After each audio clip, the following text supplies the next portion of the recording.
Welcome to Strung Out, the podcast that looks at life through the lens of an artist.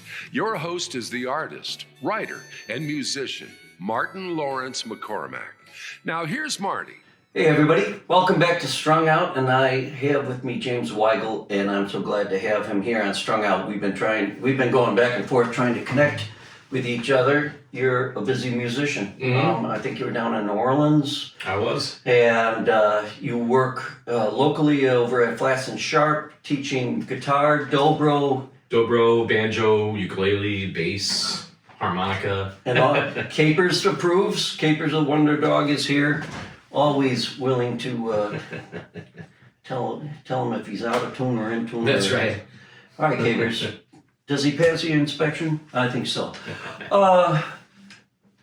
We're going to have you play a song first, and then we'll get right into it. You guys know the drill, and so does James. So what's the first song you're going to play? Okay, well, maybe I'll just start with a love song that I wrote for my wife. Oh, awesome. Okay. This one's called The Closest Thing to Heaven. Nice.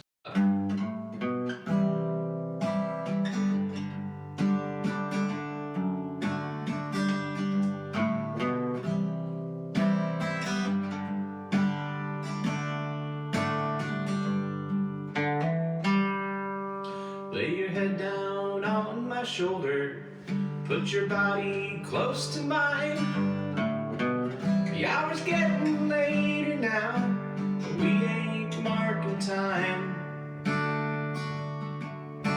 Your eyes are dancing slowly with the light from the TV screen. You're the closest thing to heaven the soul sinner's ever seen. Couldn't stand the weather when the weather was too dry. We put our hands together and brought water to the sky. Now we'll hold on to each other when the wind blows cold at me. You're the closest thing to heaven the soul sinner's ever seen. You're the closest thing to heaven the soul sinners ever had.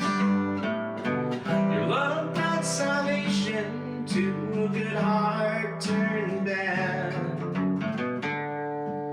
Now my sin days are over, my wicked ways redeemed. 'Cause you're the closest thing to heaven the soul sinners ever seen.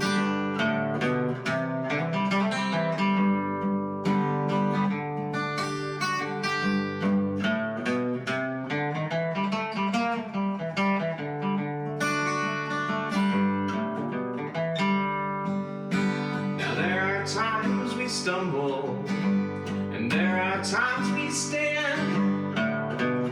There are times of trouble between a woman and a man. But I'll take joy or anger or anything in between. 'Cause you're the closest thing to heaven the soul sinner's ever seen. You're the closest thing to heaven the soul sinners ever had. Your love brought salvation to a good heart turning bad. So lay your head down on my shoulder, slip away to peaceful dreams. You're the closest thing to heaven the soul sinners ever seen. You're the closest thing to heaven the soul sinners ever seen.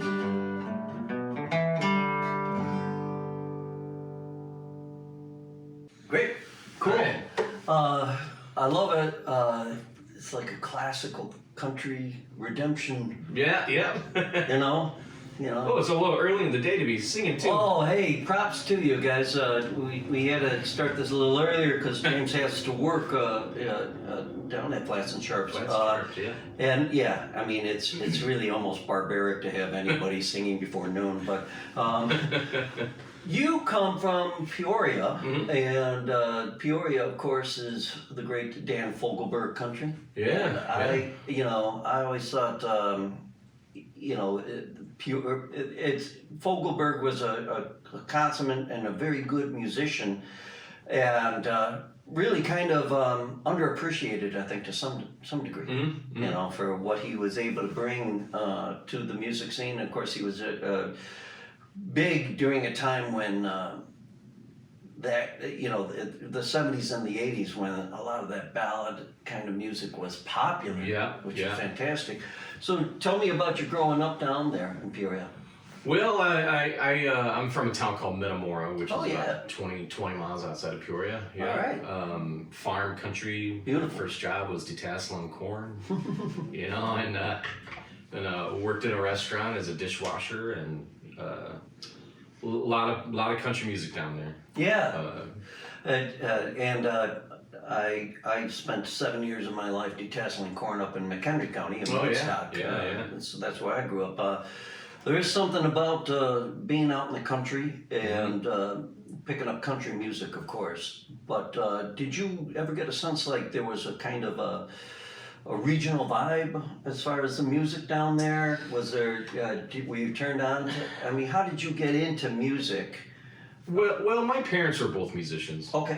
My mom was the church piano player. Nice. My dad had been a classical tuba player. Okay. And I always loved music. All my siblings played music, and Willie Nelson was real big in the 80s growing up. He kind of became iconic during that period of time. Sort of just fell in love with it. Regional vibe, I don't know. REO Speedwagon's also from Peoria. Right. I forget that. There's a lot of that sort of classic rock down there too. Definitely. And it's I think when you're a little north of I-80, you kind of underappreciate all the stuff that comes down from central Illinois, and then you have to get down to Effingham and that to really kind of, it's its own kind of vibe in and of itself. But that being said, when you were growing up then with your siblings, where do you fall in line and how many do you have? I have 5 siblings, Good. and I'm second to youngest. Second to youngest. So the 2 oldest ones were in marching band when I was Okay. real little, and we always went to go see them, and then the third one from the oldest started playing guitar in high school, and then I kind of started messing around with his guitar, and he showed me a few chords, and then I was off to the races. Was it like the Vaughn brothers, where you're like, he was like saying, hey man, don't touch my guitar? And then, It was a little bit. We didn't really get along for a long time when we were growing up. So you caught the bug early on. Mm-hmm.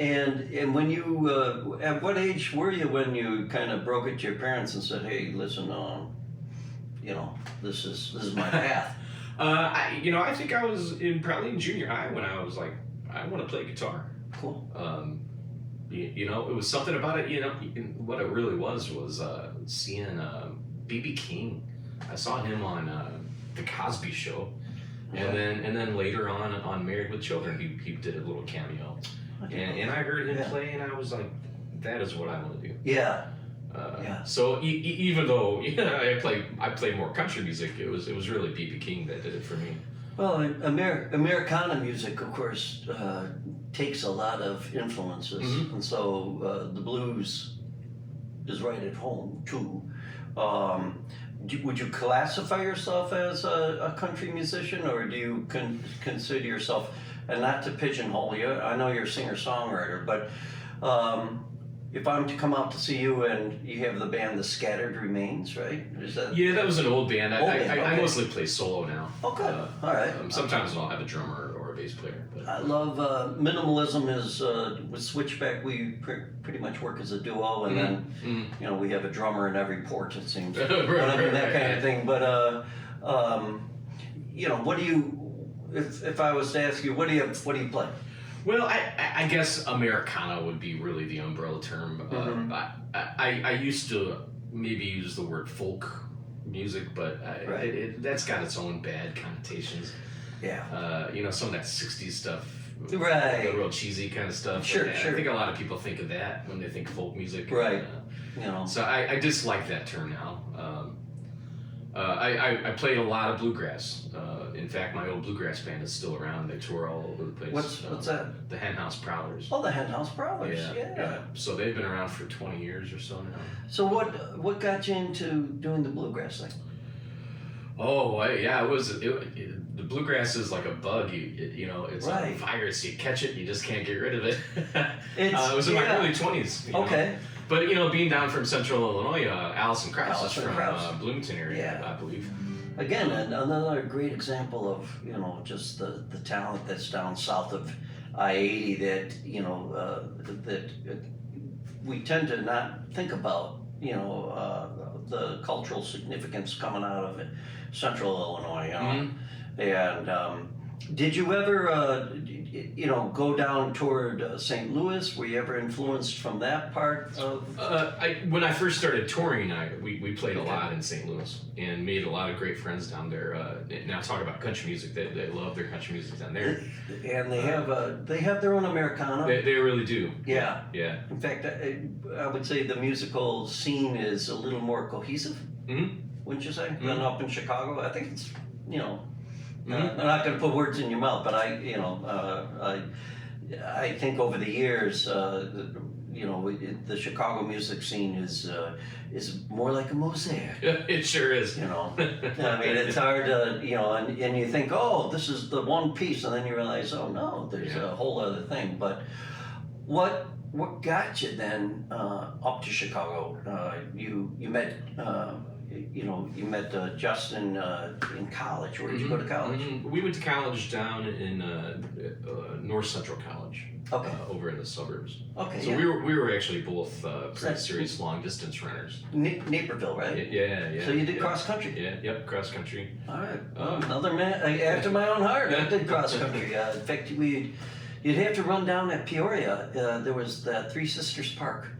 If you know where that is, just north of town, and that was where you would do back in the '80s. I'm aging myself here, but that's where you would go downstate, to run. But cool. We ran at this Detweiler Park. Oh yeah, Peoria. Detweiler. Yes.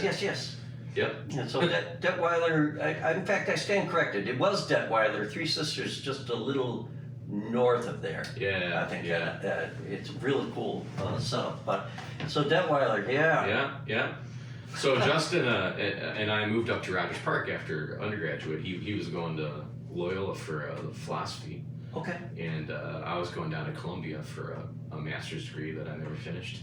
And what was that going to be in? It was called interdisciplinary arts, but I lasted about 2 months, and then I was like, I'm done with this. Yeah. And then I started playing music. Yeah, and you've been at it ever since. And how have you found the scene?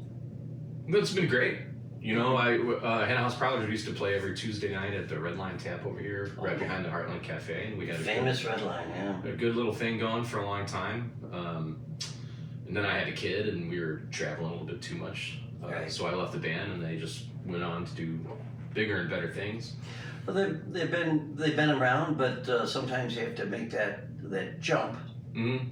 And but are you still? Do you see yourself more of in the local pool of shows now? Absolutely. How old is your kid? Yeah. I should ask. Well, my kid's now she'll be 20 in September. Oh, okay.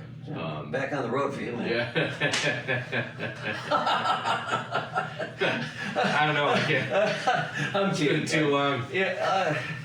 It's still the same thing though, whether you're local or you're traveling on the road, right? I mean, as an independent musician, how do you keep your hand in the water? How do you catch the current of things going on? How do you get out there?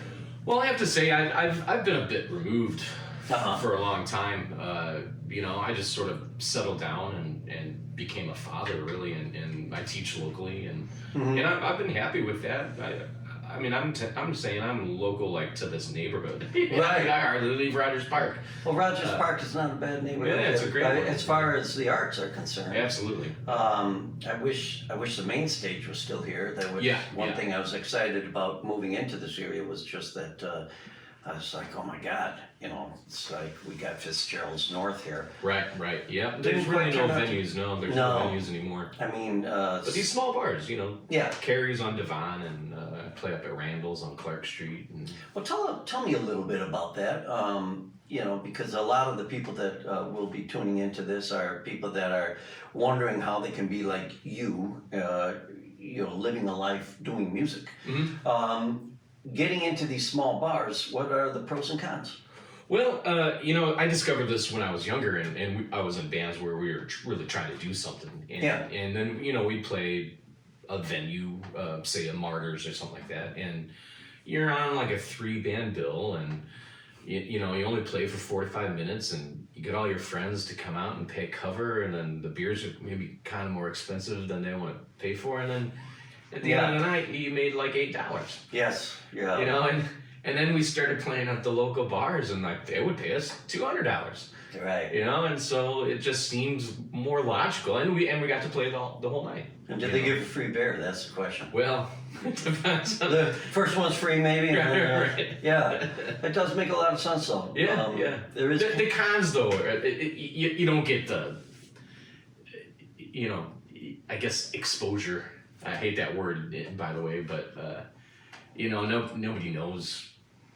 Nobody's gonna know you from playing down at this place on Clark Street. Right, unless somehow the something like John Prime where Chris Christopherson walks in. Right. You never know, right? Yeah, That's the nature of our business. It's just crazy. But did you have to when you would do those local bars and still do? Would you bring your own kit, your own sound system, and everything like that? So that's the other part of the independent musician thing is you are the touring company. You are self-contained. Yeah. And so do you still keep your system? Do you have one that? Oh yeah. What do you have? I got one of those QSC powered monitors, and then just a little Mackie 4-channel mixer. So you go light and I go light and solo and get in and that's the other key to the difference with some of the larger clubs that you are playing in the city or elsewhere too is the sound system, and it seems to be a universal thing. I was just reaching out to a club in Dublin, and not a big club either. It's called the Cobblestone. We've played it years ago, and but it's the sort of thing where they're like, we have a sound man. You're going to have to pay the sound man. Yeah. That sort of thing. And we're self-contained. That sort of thing. And but it's difficult. But it doesn't have to be difficult, is what I hear you saying. Is that you kind of set your course and you're happy. Mm-hmm. How do you measure your success then, in terms of, doing being an independent musician? Well, it's got to be worth your while, money-wise. Right. And the bar has to be happy, so there's got to be people there, Right. And I'm pretty practically minded that way. Quiet gapers. Come here. No, don't growl at people on the street. That's interesting. As far as maintaining, one of the things that's so difficult too, as far as an indie musician, is database. And trying to, how are you good with social media and all that sort of thing? I'm okay. I've got a friend in the neighborhood though who's really she's really trying to get a scene going again. Oh, nice. And she's got a organization called the Struggle Bus. The Struggle Bus presents. Oh, I love it. This lady Prava. Okay. And she's really just she's booking these places down on Clark. There's a new club called the Monday Blues Lounge that she's okay. we're trying to get things going, and she's very good at the social media.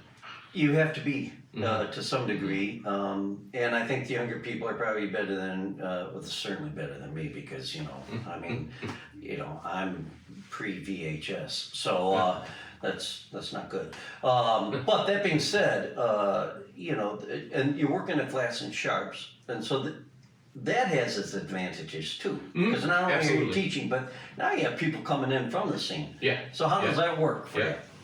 I mean, it's great. Yeah, I mean, I don't know. I teach way in the back of the store, so I'm a little bit removed from the people that are coming into the store. But it's a great way to meet people and spread the word about what I might be doing. Okay. A lot of the people are from the neighborhood, and so there's just a lot of support. And I mean, it's a great neighborhood here. Is your daughter a musician? She was. We used to do the sort of kids rock band thing over there at Flatts and Sharpe, and we still do to a certain extent. Nice. But she did 5 or 6 shows. Wow. She played bass and guitar and piano. Awesome. And she still every now and then gets the hankering to sit down with the instrument. Does she have the bug, or do you think she has the calling, or? I don't know. I don't think so. Yeah. But she really loves music and loves all kinds of different music important. As a listener. Yeah. Well, my God, there's the thing you just said, the magic word. Would we have more people that are willing to listen? I mean, you have to have those people that appreciate music to the point where they will get up and go in and see a gig, and those people are actually probably more in demand than right. Rent an audience. Exactly. I mean, it's that kind of thing. But I want you to think of your second song. How did you pick up then the banjo, the dobro, and was that all self-taught then, or how did you get? Was it work with the Hen House Prowlers? Were you being made to jump around? Or? Yeah, no. So the Hen House Prowlers came together because half of us were already in a band, and I was the electric guitar player. But it was sort of like a mixture of bluegrass and like AC/DC type of rock. Fun. It was really interesting. Yeah. And so we had a banjo player and a fiddle player, and I played electric guitar. And then we knew some other guys in some other bands, and we were all kind of catching the bluegrass bug. I mean, the banjo player and the fiddle player already had the bug already.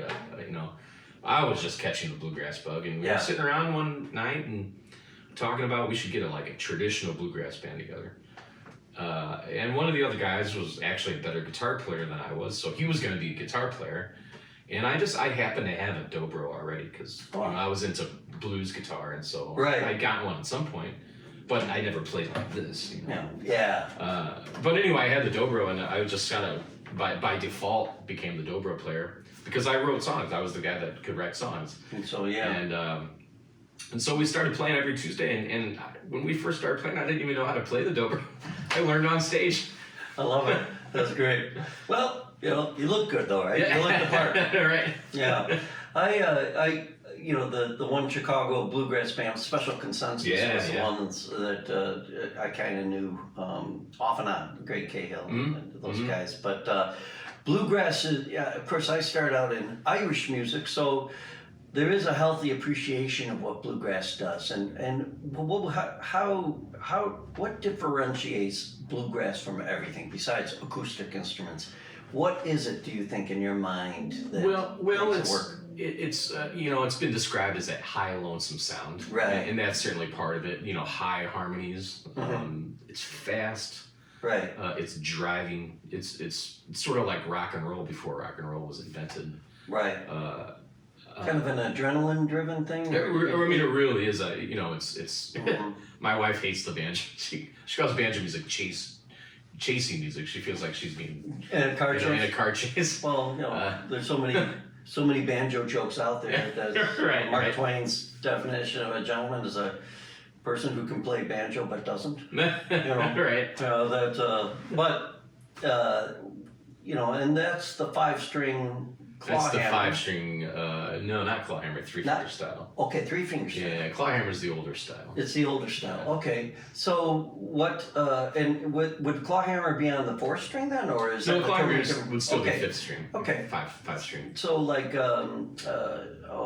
Earl Scruggs, what would he be doing? He's 3-finger style. So 3-finger style. yeah, Okay. yeah. So that's interesting. And so still though with the picks and everything. Well, clawhammer, yeah, you don't use picks in. It's all downstrokes. Okay. You know, it's hard to demonstrate on guitar, but Okay. That's the older of the two. it's the older of the two. You know, the banjo's from Africa, Right. and that's how it was always done up until the late 1800s. Right. Okay. You know, that makes a lot of sense. You know, people started playing classical music on the banjo, and they took the classical guitar technique of playing with the fingers, Yeah. and so that's the early predecessor of somebody like Earl Scruggs. So Bela Fleck is really somebody that's he's actually picking up on a genre, an older style of playing the banjo, but people don't realize the classical interpretation. Yeah, absolutely. How cool yeah, is that? yeah. See, I'm learning something here. This is cool. That is really neat. Is the guitar your weapon of choice, or do you think? Dobro is Dobro. when I perform. Okay. Solo. I have a little kick drum that I do, and Nice. then I play dobro, and it's been an interesting challenge because it's not an instrument that's generally thought of as a rhythm instrument, Not at all. and it's very difficult to accompany yourself. I would imagine. And I've spent the better part of about 5 years trying to figure out how to do it. Okay. And play solo, and when you play solo, you're playing by yourself for 3 hours, and so that's a lot of material that you have to work out, Right. and it's been a hard challenge, but very rewarding to figure out how to do it on that instrument. Well, I'm enjoying where we're going with this because you're touching into so many things. The idea of like the presentation of a solo act on an instrument that's not supposed to be. Exactly. It's like I have a friend in California, Ted Russell Camp, that's been on this show. That he does Americana music, but his instrument is bass. Oh, wow. And I was very much blown away. I'm a bass player, but he did these solo things with just the bass, and I was like, That's pretty cool. it was very cool. I was totally impressed, and I was like, so I think that's the other thing is don't limit yourself, I guess, right? Mm-hmm. Is that what Well, and you're playing a Martin. Is that what we got here? Or This what do is we got? actually what people call a Taika Martin. A Taika Martin. It's one of the I guess it would be considered one of the lawsuit guitars from the 1970s. Lawsuit guitar. So this is a Takamine guitar, but it's a clone of a Martin. Martin, yeah, it Probably looked a like D18, okay. Probably. It sounds great. Every instrument I've ever had from Japan from that era just sounds fantastic. Yeah. But I think they were going to be doing the entry-level Martins at some point in the 70s. Right. And so they made them all as clones, and even the Right. logo is made that's- to look like Martin and Sons. I don't have my cheaters on, so I was like, it looks like Martin from here, but it really does. but no, yeah, you're Takamine, it says. Takamine. Well, give us a song. We're listening and enjoying James Weigel here, singer-songwriter and full-time musician, and that's what the show's about. What do you got? Well, we were talking about being down in Central Illinois. I wrote a song that I guess it's kind of mostly based off of the town of Peoria. Great. Which is one of the best skylines when you're driving. Yeah. Toward Peoria and the Illinois River there. I'm always like, this is, what a great looking town. Yeah. But Well, when I was growing up, it was the big city. it was a The big city. Yeah, absolutely. But it was kind of dead back in the late 80s. You could always shoot a cannon off. I mean, it's a funny thing, but that's like some of those towns. My brother lived in Decatur. Mm-hmm. It was that kind of thing. You'd have a little rush at lunch, and then Right. your 5-year-old could ride a tricycle around the main drag, and you'd Right. probably be okay. Well, in a lot of abandoned buildings. Yeah. I've been through a lot of towns like this in Illinois. Yeah. Like river towns that seem like their heyday was maybe 100 years in the past, and That's those funny. beautiful buildings Yeah. sat empty. It's very heartbreaking. I just watched a video about Cairo that some guy shot, and it's just heartbreaking. It's not just Illinois, like Keokuk, Iowa is another one of these towns where these beautiful Victorians that need a homeowner and some paint. I'm like, why can't Sherwin-Williams just take over a town and there would be a great promotion? Sherwin-Williams. But give it. So this is a Peoria song. Yeah. This is a. I can't remember what I called it. So times change. Times change.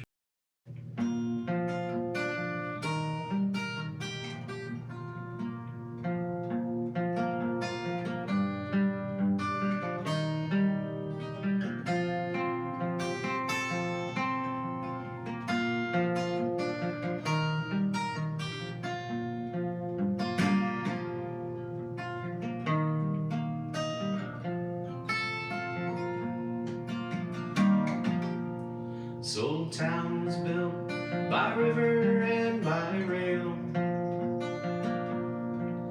Every corner has a story, and every building tells a tale. It's been years since they shut down all the trains, but old towns die hard and times change. Almost a ghost town now, the people have all moved on. Pretty hard to raise a family once the factories were gone. To folks passing through, these streets must seem so strange. Old towns die hard, but times change.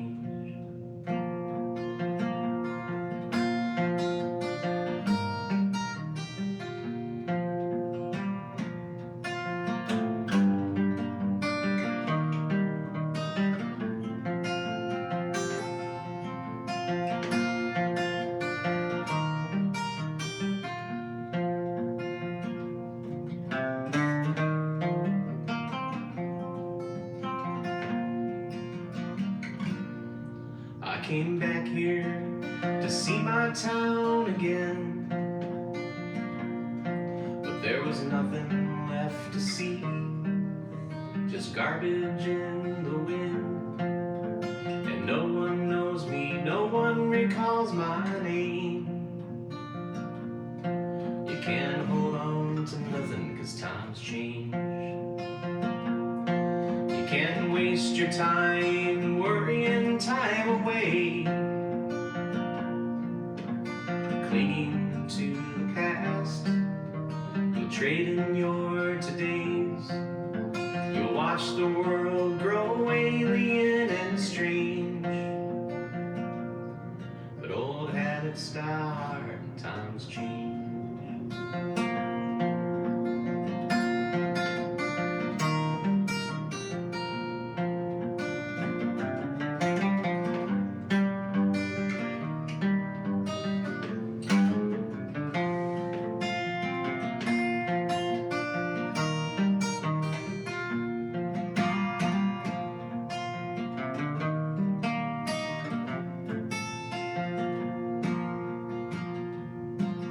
It was long ago, my footprints washed away.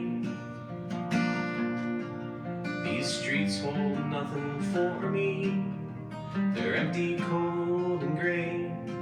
I try to keep up, but it's hard to rearrange. And this world sure moves fast, times change. This old town was built by river and by rail. Every corner tells a story, and every building has a tale. It's been years since they shut down all the trains,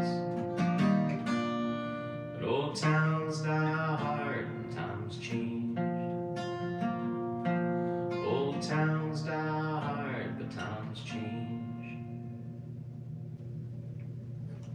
All right, we're going to take a little break. We're going to be right back with James Weigel, and you are on Strung Out.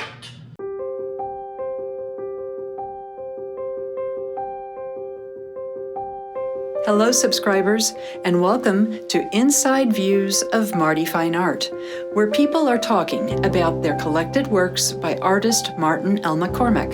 Hey, y'all. Just introducing our newest piece to our collection. My wife and I, we've been collecting art now for, I don't know, a little bit over 10 years. Discovered Martin McCormack, love the work he's done. This is our second piece from Martin. What we really like about this are the colors. It really matches this room with walls and everything. Just got it back from the framers. Beautiful piece. This is an original watercolor. And the reason why we really try to focus on originals now is with all the AI stuff that's around here, if you got something that you can document that is an original piece of art, it should hold its value or hopefully even increase its value over the few years. So we're looking at this as an investment piece as well. So anyway, it's a beautiful piece. I'll bring the camera in a little bit to give you a closer zoomed in look. But yeah, we think it's awesome. Additional originals and prints and merchandise of all of Marty's art can be purchased at martinmccormack.com. Thanks for watching.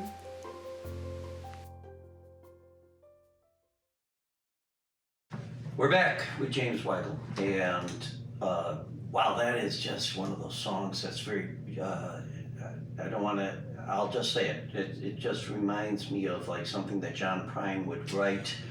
Yeah. You know, and he was a mail carrier from Maywood, so people forget that you know, he kind of was rooted in that kind of Midwestern sense of the decay, the boom and the bust. Yeah. You know that, and it's that's an interesting part of being a Midwesterner and a Midwestern singer-songwriter is that. You know, out in California, there's this vibrancy that kind of exists, and Illinois has its own kind of vibrancy, but it's also that sense of you know, the times have changed. You know, so much in some of these river towns and such. What was it like with Metamora? Is it one of those towns that kind of, you know, hangs on, or? I think so. Yeah, you know, a lot of farmers. Yeah. But you know, the thing about Peoria, though, and it's kept them alive is Caterpillar. Yeah. And you know, so a lot of people that worked at Caterpillar. Right. You know, even as far out as Metamora. I mean, yeah, we weren't real far, but you know, right. Far enough. Far enough. Yeah. You know. Absolutely. Well, that's it's something too that kind of hangs in the back of your mind. You know, even growing up in Woodstock, you know, you're always thinking, at least for me, about the farming community and how difficult all that is. You know, and how and there's a big chunk of the Midwest that people don't. You know, I mean, all the way from western Kansas to eastern Ohio. I mean, are these farmers and a lot of these family farms that are being savaged by corporate and savaged by the current events right now with fertilizer and that sort of thing. You think, God, you know, you don't want to be writing all these kind of songs about it, right? You know, in that way. I mean, you know, but you know, one thing I wanted to ask you about presenting your music. When you are playing at a place like Carrie's, and you play a song like that, are you able to get the crowd to, you know, tune into you, or are you? Yeah, I generally don't play songs like that. Okay. When I perform, all right. You know, unless it's a listening kind of situation. But, right. You know, when you're at a bar, you got to expect that, you know, pretty often you're going to be background music. Right. You know, just the nature of a neighborhood bar. People are there to hang out, and right. and so I usually play stuff that's, you know, a little bit peppier. Right, and your finger picking know? Style is so good. Yeah. It's so clean. Obviously, the bluegrass influence on you and everything as well. There's some kind of fun though being in the catbird seat when you're out there absolutely. playing and Yeah. observing stuff. Uh-huh, You know, uh-huh. observing the people, the denizens of the dive, Yeah, so to yeah. speak. I tell you, this is fun today though, because these songs that I'm playing today, I never play them. Yeah. And there's some of my favorites that I've written. They're beautiful songs. The nice thing about your songwriting is the simplicity of the words. Mhm. You're not trying to be clever at all. I like Right. the fact you're sending out the message, and it's presented in a traditional format that is refreshing to hear. So many people, I think my judgment about younger artists, especially when I see younger artists that want to be like Americana artists, Mhm. and or even country to some degree. They want to put on first the trappings of being what they perceive to be an Americana artist, and I guess that's what I like about what you're writing about and presenting, because all that is right here. Mm. It's right present in the Midwest. It's right present, and especially in the central Illinois. I mean, that's really where this kind of music was really coming out of. The coal fields, the farms, Mhm. the hard scrabble. I mean, the boom and the bust that so many Midwestern towns have, and so that's of course, when you bring your music to a bar, you have to kind of navigate your way across alcohol and people Right. and voice, white noise level. Yeah. So, yeah. do you find yourself when you that takes a certain amount of discipline, I think, right? To be able to not try to outshout. Yes, yeah. And I tell you, when I was younger, I did not like it. I thought, I'm in the band. Everybody's got to be paying attention to me. Right. I'm like, well, Right. I mean, I go to see friends of mine play, and I have a couple of beers, and before I know it, I'm in the back just hanging out with people that I know, Socializing. and Yeah. I'm kind of listening, but Right. kind of not, and Right. now I don't mind it. Although I do love playing in situations where it's a listening room and a listening crowd, and then you can do things that. You definitely seem like you would be great for that. And is there, from your experience, working at not only at Flatts and Sharpe's, but now working with this young lady or whatever that wants to, I'm assuming she's a young lady or the woman that's doing this, trying to get a scene going. Do you have in your mind, like, I want to do more house concerts, I want to do more, is there a strategy for James Weigel at this point? No, there's no strategy. Okay. I'm flying by the seat of my pants. All right, and that's that's good. I mean, I think, but trying to find like a place, a listening room.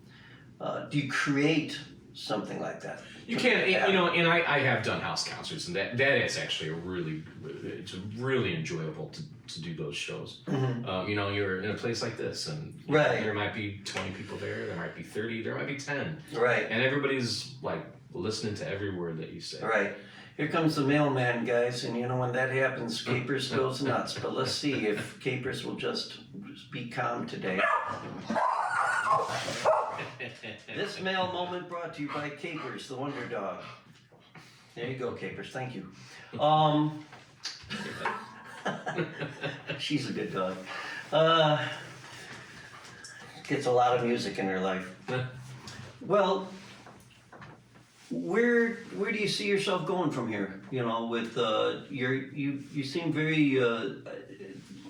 you've got your place to live, you got your music, you got your gig, you got your instruments. You got a 20-year-old daughter that's on the cusp probably of going off, and so what is how do you, at the end of the day, when you look in the mirror, how do you tell yourself it's been a good day? Well, if you've done everything that you could to be a little bit better, and that music wise, of course, but in other ways too. You know? Right. Be a better husband or a father or a better person in general. Right. You know, better neighbor to people around you. Right. You know, in terms of my plans as a musician, you know, I actually don't really know. Right. You know, and it's okay for me for right now. Yeah. But well, I think recording something is going to be my next. Well, I bring this up step. because I think it's an interesting thing. I wrestle with it. I'm, you know, I ask myself, well, is this all I should be doing, or you know? So it's kind of fun to hear somebody like yourself who is doing what he loves to do and is happy about it. Mm-hmm. So you know, that's a good thing. You know, I feel like in the world of playing music, you know, there's people, I think, that probably approach it like they're creating and selling a product. Right. And I'm not into that. Yeah. I don't want to quantify what I'm doing in a, you know, corporate capitalist kind of way. Right. And that goes with the way I write songs too. I'm not trying to write a hit song. There's enough drivel out there already, you know. Does the idea of legacy, or you know, the idea of that, you know, the James Weigel collection, that kind of idea, does that nag at you any little bit? I think a little bit, yeah. which is what I was saying earlier, like recording something, because you know I've got a lot of songs that I've just never recorded, and you know the older I get, I'm afraid they'll just get lost. You know? Right. Right. And I don't want that. Right. You know, the whole reason I write songs is to put it out into the world. But right. You know, so yeah. I think in the back of my head there's a little nagging voice. It's, sure. You know, and that's important to talk about, because I think it's a balancing act, I guess. Mm-hmm. You know, I find myself, I just came back from a big tour, I'm tired, you know, that kind of thinking, and then you're like, you know. You ask yourself, okay, what do you know, why did you do that? And what, you know, and where does it lead to, or should it lead, or, you know, how dare you even worry about that? You should be so damn happy that you got a house and a wife and a kid and a dog, you know, that kind of thing. And it's a very difficult thing, I think, especially for musicians, because we don't necessarily have like a community like theater people. Mm-hmm. You know, you know, we tend to be more lone wolves. Mm-hmm. You know, we don't have a comedy club. You know, that kind of thing. We play in bars where people may or may not hear us.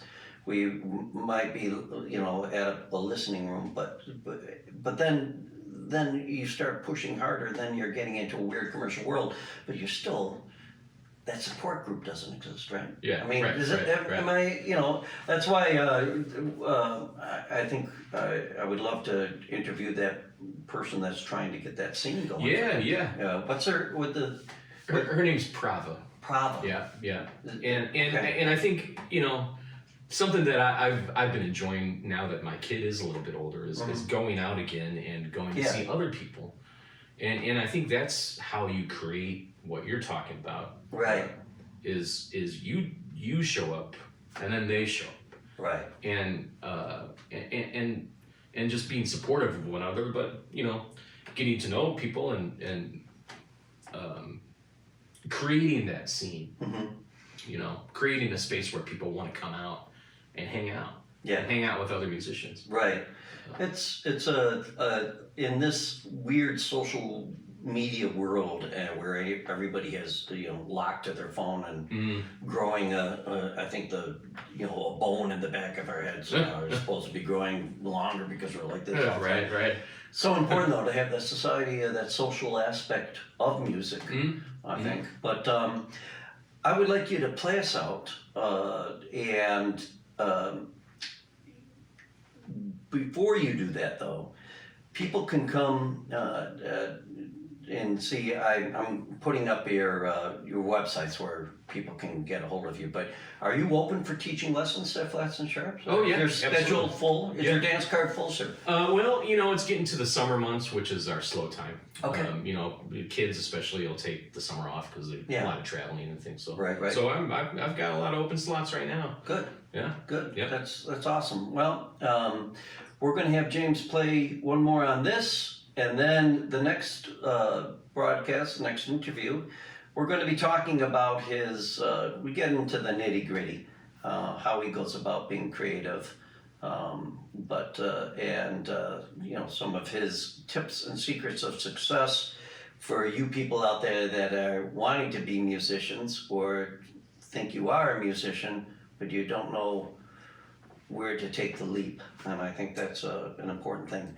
At the same time, we're highlighting and showing off this vast wealth of treasure. So glad to have you as a Roger Parkian, and we'll have to do some music. We'll have to do some sort of community thing. I think we should talk about that. But what do you have for the last song? All right, the last song of the day. The last song of this podcast. Okay. And then you got 3 more for the next one. So. Okay. Well, we were talking about commercialization a little bit there for a second. All right. I think I'm gonna do the most anti-commercial song that I ever wrote. I love it. A song that I would never ever play in front of a crowd at a bar. What's it called? This is called The Last Night on Death Row. All right. Great title. I'm all ears. All right.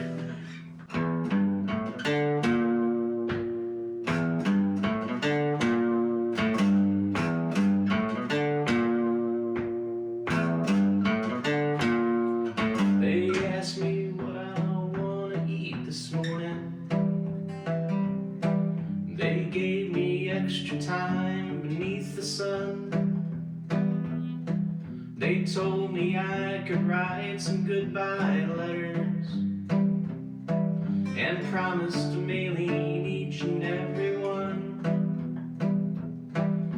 But I ain't used to the kindness of strangers, with 2 fractured skulls by the time that I was 10. And one day they've offered more than I ever had before. And it's got me thinking, where were you then? Where were you then when my daddy broke my ribs? Where were you then when he burned my fingertips? My mama held me down for him again and again.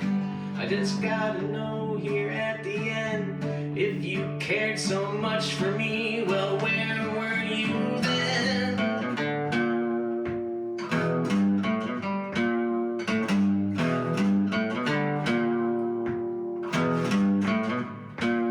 They used gentle hands when they came to shave me. They even sent a priest so we could pray.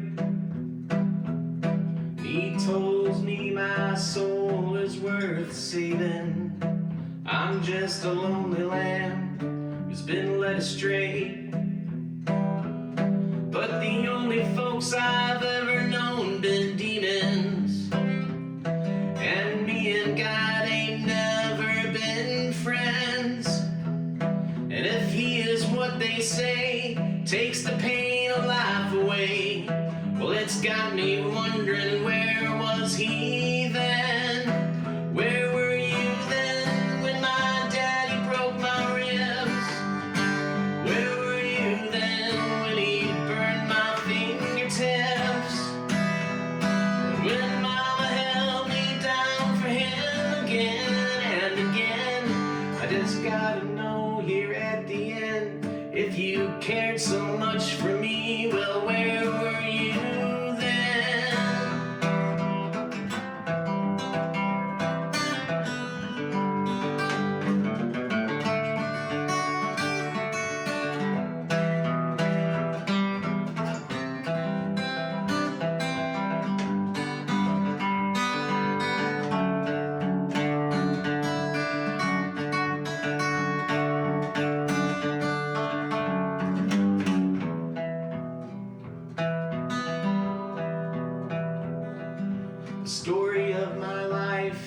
one of sorrow.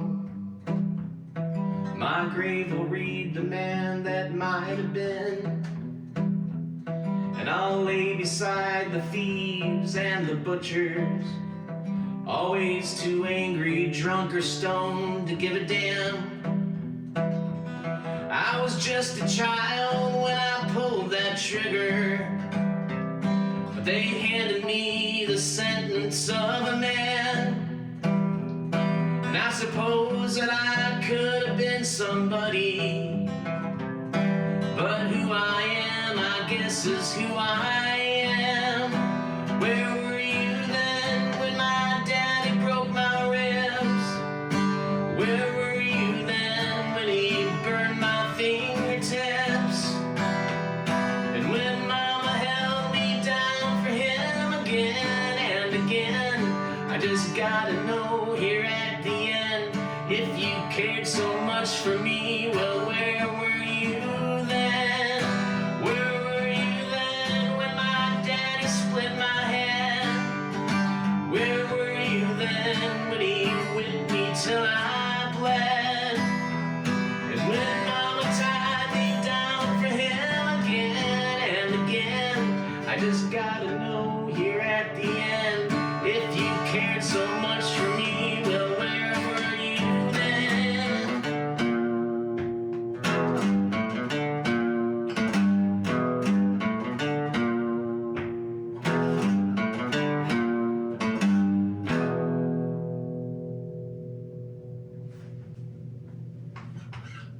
Awesome song, great lyrics, powerful. I love the little riff down. Just Black Sabbath, baby. Yeah, well, it's got everything in it. A little bit of that Americana, but it also has that rock, and it also has, but it's also a message that really is just a great message, because in this world of holier than thou, Right. Well, we're gonna use that song in our next podcast. We're just obviously we're unpacking this beautiful songwriting panoply of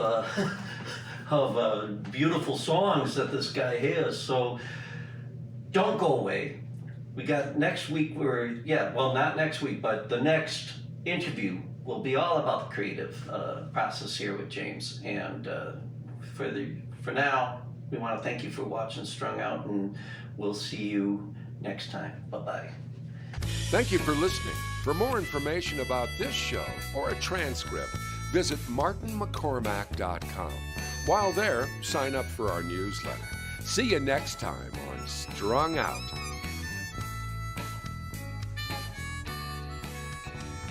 It's also wrong, Spain, we think.